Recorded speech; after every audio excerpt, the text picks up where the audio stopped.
amigos, bienvenidos a otro video más de esta tu página La Historia que no sabías. Hoy vamos a hablar sobre el diluvio y el inicio de la esclavitud.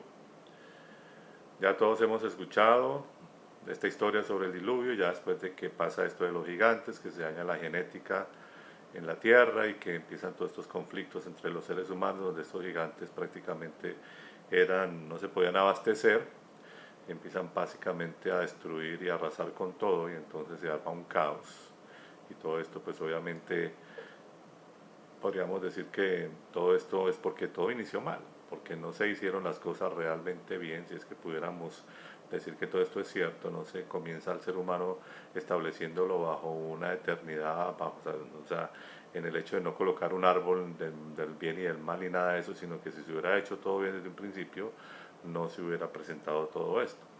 Sin embargo, sucede que entonces supuestamente se enoja este Elohim o este Dios de la antigüedad y decide destruir la tierra, y entonces ve que supuestamente Noah o Noé es el único justo sobre la tierra, y entonces lo manda y le da unas especificaciones para que haga un arca, y esto pues no le lleva un tiempo rápido, sino al contrario bastante tiempo. Y durante ese tiempo la gente pensaba que estaba loco, etcétera, y bueno, llega el momento en donde se da lo del diluvio. Pero antes de seguir con la historia, quisiera leer aquí algo, y es que hay muchas personas que piensan que esto es realmente un plagio de precisamente de algo que se conoce como el libro o el poema de Gilgamesh, de Gilgamesh. Dice que Gilgamesh, también conocido como Istubar, es un personaje legendario de la mitología sumeria. Según el documento llamado Lista Real Sumeria, fue el quinto rey de Uruk hacia el año 2650 antes de la era cristiana, y protagonista del poema de Gilgamesh. Básicamente el texto mesopotámico relata lo siguiente: Enlil decide destruir a la humanidad porque le resultan molestos y ruidosos. Ella advierte a Utnapishtim para que construya un barco. El barco se deberá llenar de animales y semillas. Llega el día del diluvio y toda la humanidad, excepto Utnapishtim y sus acompañantes, perecen. Utnapishtim se da cuenta de que las aguas bajan y suelta un ave. No se sabe si una paloma o un cuervo o una golondrina.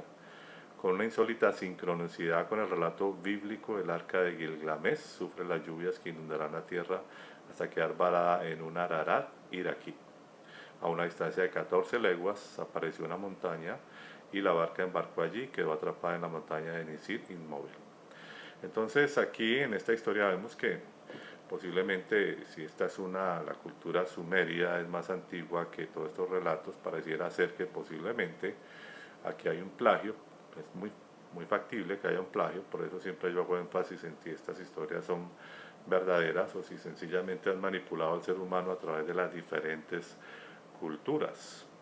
Vemos que están esto de los dioses Anunnaki, que tienen mucho parecido con muchas de las características de este dios presentado en la antigüedad como Jehová, y entonces son cosas que tenemos que tener muy en cuenta. Pero volviendo al relato bíblico sobre eso, entonces después de que se le da instrucciones a él, se le dice que entre unos animales no puros y unos impuros. Ahí uno no entiende por qué los impuros, o sea, por qué tienen que existir animales impuros, porque entonces supuestamente entonces no todos puros, pero bueno. En fin, en caso de entrar estos animales, pasa el diluvio, empieza el diluvio, la gente no quiere, no entró, ya cuando quisieron entrar al arca ya era tarde. Esto dura en las aguas 40 días, ¿no? Lloviendo, y todo, pues todos los seres humanos murieron, excepto de Noé y su familia y estos animales que fueron preservados, ¿no?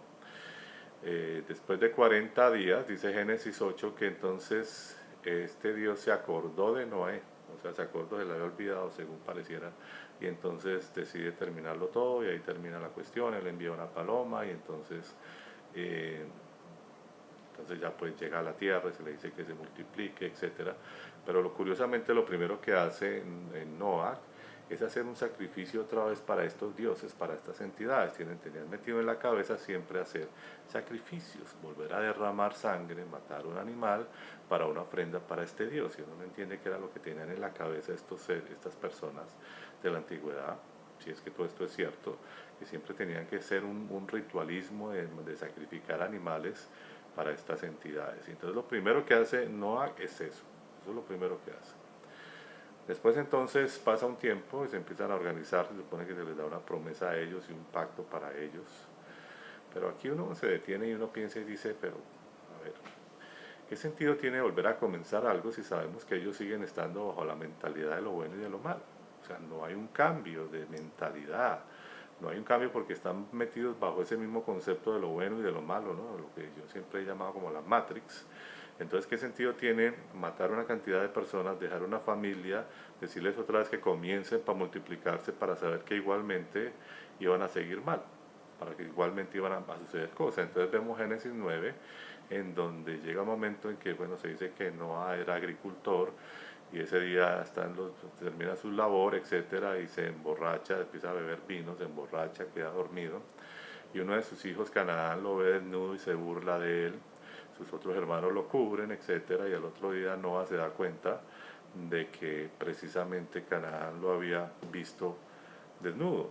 Entonces uno no entiende en ese caso el por qué se molesta tanto Noah, que lo primero que hace es decir una maldición sobre Canaán y le dice: serás esclavo, serás maldito y serás esclavo de tus propios hermanos. Y entonces uno dice, ¿cómo es posible que este hombre maldiga de esa manera a su hijo? De esa manera tan terrible por algo que realmente no ameritaba semejante maldición. Y aún así, de hecho, uno se da cuenta que ya existía esa mentalidad de estas personas de esa época de maldecir, igual de lo que aprendieron de esta entidad que maldijo desde un principio la tierra, maldijo a los seres humanos después de que supuestamente fallaron, por algo que realmente no era tan grave, pero que no se ha mostrado ni de parte de ellos misericordia, ni dan ni siquiera nunca dicen, ok, te perdono y vamos a comenzar de nuevo, no, nada, de una vez lanzar una maldición sobre Adán y Eva, según estos relatos, sobre la tierra de una vez. Y ahora vemos que esa personalidad en Noé también es lo mismo, ¿no? Entonces de una vez por esto tan sencillo maldice a su hijo, desata maldición y se cumplió, porque entonces después más adelante vemos que la esclavitud pasó a ser parte de los seres humanos. Y lo curioso es que después Dios o esta entidad después incluso coloca leyes de esclavitud como si fueran aprobadas. Es una cuestión completamente fuera de foco, que uno dice entonces para qué acabar con toda la humanidad, que incluso murieron gente inocente, aparte de que los humanos fueron consecuencia de estos gigantes. Aparte de eso, entonces mucha gente murió ahí también, ¿no? Por muchas cosas. Y ahora deja una familia, pero esta familia también ya comienza mal, comienza con maldición, comienza con una maldición sobre todo de esclavitud, y eso es completamente lamentable, que todo va a seguir mal y seguirá mal hasta que estos seres humanos no salieran de esa matriz, lo que nunca hicieron estas entidades de sacarlo.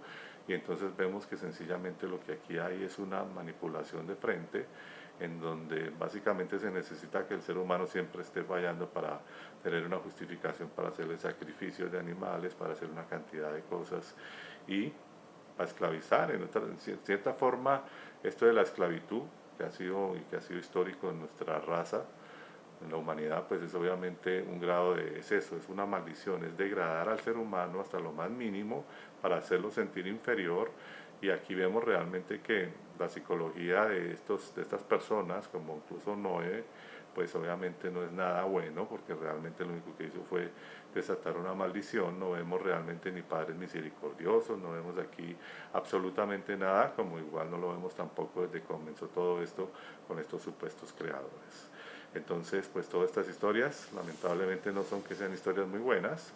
La historia de la humanidad siempre empieza y otra vez comienza mal, porque obviamente mientras el ser humano no se libere de toda esa culpa que nos han metido desde un principio, y de todo esto, esta matriz y de toda esta religiosidad y de todo esto que ha manipulado desde un principio, pues las cosas van a seguir igual. Por eso es tiempo de despertar y es tiempo de conocer más todos estos relatos y analizarlos neutralidad y sin religiosidad para poder realmente sacar conclusiones que tengan un sentido y que podamos nosotros sin ningún temor poder decir por qué se permite esto y no se hacen las cosas y no se hicieron bien y por qué entonces el ser humano tiene que pagar las consecuencias, y si vemos toda la historia las va a seguir pagando con juicios y con muchas cosas, sencillamente porque todo esto ha sido víctima de estas entidades que han manipulado desde un principio al ser humano.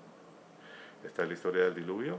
Nos vemos en un próximo video. Yo soy Leonardo Coronado para esta tu página, La Historia que no sabías.